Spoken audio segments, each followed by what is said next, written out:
me. I haven't figured out if he's a genius or a donkey yet.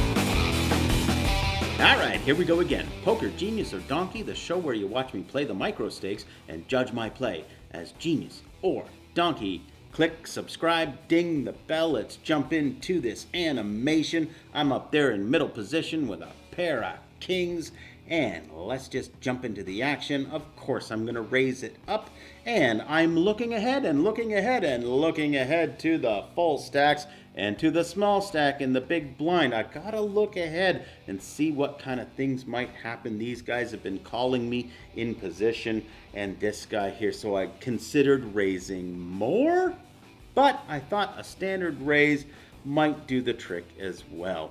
And I get a call from the cutoff and a call from the button, and what they probably didn't do is these guys probably didn't look ahead to the small stack in the big blind. That's really important because it means I need to have some sort of a hand to go post flop, because this is almost 50 cents. If he put in another 10 cents, it's like 60 cents. He'd have about $1.80. So we're getting into a stack to pot ratio that's awkward post flop, especially against three opponents. But lucky enough, the fold in the blinds here, and we can go to a flop. We can get an 8, we can get a 10, and we can get a 4. And we got 2 diamonds on the board, and I'm probably going to value bet this because there's basically 3 categories of hands that we're thinking about. We got pairs, we got straight draws, and we got flush draws. All 3 of them are potentially existing to opponents. Very plausible that someone has something like a jack 10 or a queen 10, the queen of diamonds, the jack of diamonds, a 9 ball can go in there, a 7 over there, a bunch of worse hands that can call. There's 2 reasons to bet. One of them is to get value from worst hands, so I'm betting for value right now. The other reason is to get better hands to fold. On this board, better hands are not going to fold.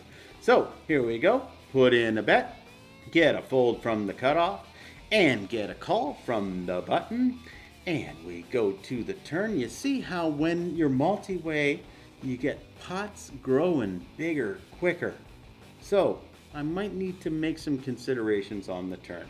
The deuce of diamonds. It's a good card and it's a bad card. I have the king of diamonds, so now I've picked up a draw to the nuts. So that's a good thing, but remember those 3 categories. The flush draw, well, if he had the flush draw, it got there. If he had the straight draw, he might not be interested anymore. If he's got a pair, like a jack 10, he might not be interested anymore. So there's the dilemma there. Poker, genius, or donkey, rate my play. I check it. I check it.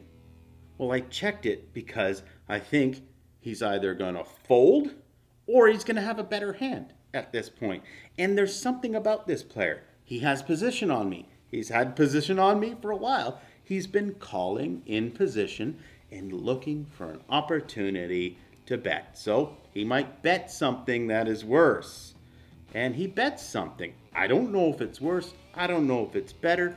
But 2 out of 3 times, I think he's got the worst hand. So I can easily just call it.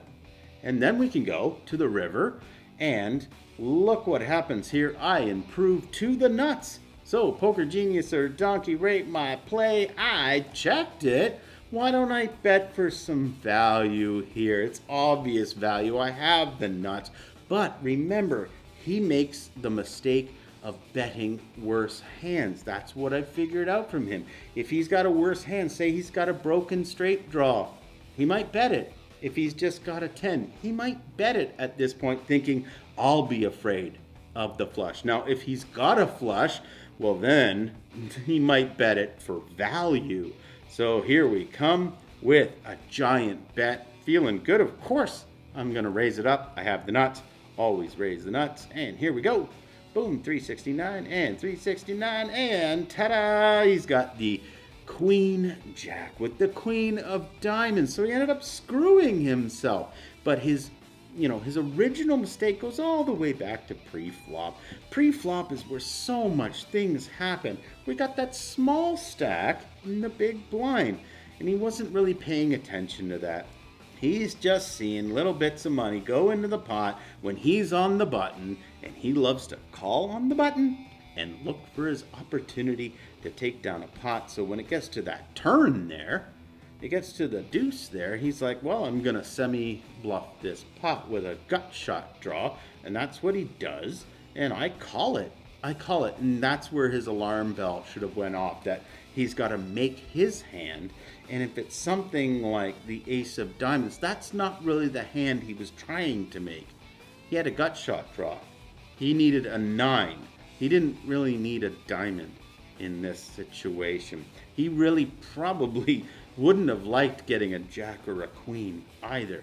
So he ended up, putting himself in an awful situation where he gets to be the total donkey by thinking he has the best hand and not realizing, yeah, I can check back something really good. Hope you enjoyed this animation. Hope you're enjoying the show. Really love the comments. Click subscribe and ding the bell and fold.